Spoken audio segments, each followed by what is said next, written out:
If your cupboard door is loose, then the hinges might need to be tightened. Using a Phillips screwdriver, tighten the screws in the hinge.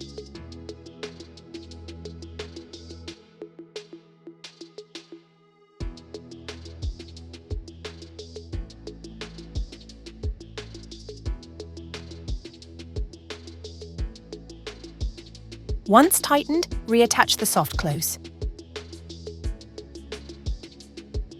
Carefully check to see if the cupboard door is tight.